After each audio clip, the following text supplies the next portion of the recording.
مجاہد ملت مولانا عبدالحامد قادری بدایونی رحمۃ اللہ علیہ خانوادہ عثمانیہ کے فرد فرید، جادو بیان خطیب، حضرت قائد اعظم کے مخلص رفیق کار، شعلہ جادو بیان خطیب، ممتاز سیاستدان، محقق،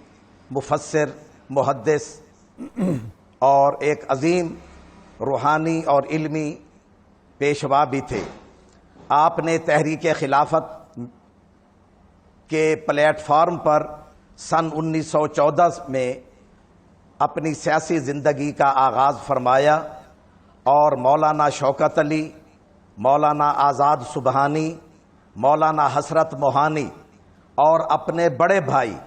حضرت مولانا عبد الماجد بدایونی رحمۃ اللہ علیہ کے ساتھ تحریک خلافت میں عظیم الشان خدمات سر انجام دیں۔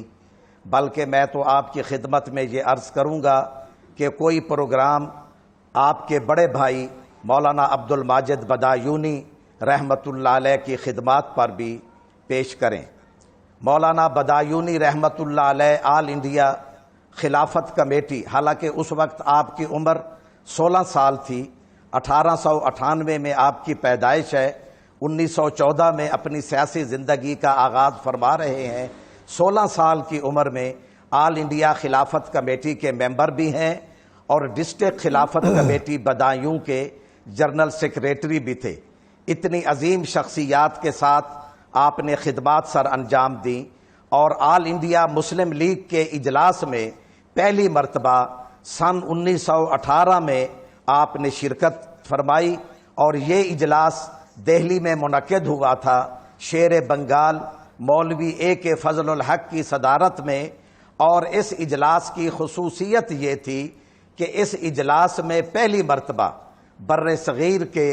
علماء کی کثیر تعداد حضرت مولانا عبد الباری فرنگی محل رحمۃ اللہ علیہ کی زیر قیادت شروع ہوئی اور جس میں آپ نے خطاب فرمایا۔ پھر 1937 میں جو لکھنؤ میں سیشن ہوا مسلم لیگ کا، اس میں بھی آپ نے عملی طور پر حصہ لیا اور تقسیم ہند تک آل انڈیا مسلم لیگ کانفرنس کا حصہ رہے۔ ظاہر ہے قیام پاکستان کے بعد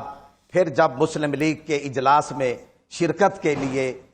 کراچی تشریف لائے، جو اجلاس حضرت قائد اعظم محمد علی جناح رحمۃ اللہ علیہ کی زیر صدارت منعقد ہوا، تو اس میں دیگر زعماء اور اکابر کے ایما پر آپ نے کراچی میں مستقل رہائش اختیار فرمائی۔ آپ کی خدمات کا جائزہ ہم اس طرح لے سکتے ہیں، ابھی ہمارے فاضل شرکاء نے اور آپ نے خود بھی انٹرو میں ان کے صوبہ سرحد میں سلہٹ میں خدمات کا ذکر فرمایا، لدھیانہ میں کانفرنس ہوئی، پھر ایبٹ آباد میں کانفرنس ہوئی۔ اس کانفرنس میں یہ خصوصیت تھی کہ بلوچستان سے قاضی محمد عیسیٰ بھی اس میں شامل ہوئے، اور ایبٹ آباد کی جو کانفرنس ہے اس کے بعد کوئٹہ میں کانفرنس ہوئی، اور ان کانفرنسوں میں حضرت سید پیر امین الحسنات، پیر صاحب مانکی شریف، پیر محمد عبد اللطیف، پیر صاحب زکوڑی شریف، ایسی اکابر شخصیات شریک ہوئیں۔ اور خاص طور پر بنارس سنی کانفرنس کا جو آپ نے ذکر فرمایا، اس میں خصوصی بات یہ ہے کہ سنی کانفرنس، آل انڈیا سنی کانفرنس کی مجلس انتظامیہ میں جہاں اہل سنت کے اکابر، اجلہ اور جلیل القدر علماء شامل تھے، جس میں حضرت محدث اعظم ہند، حضرت محدث اعظم کچھوچوی،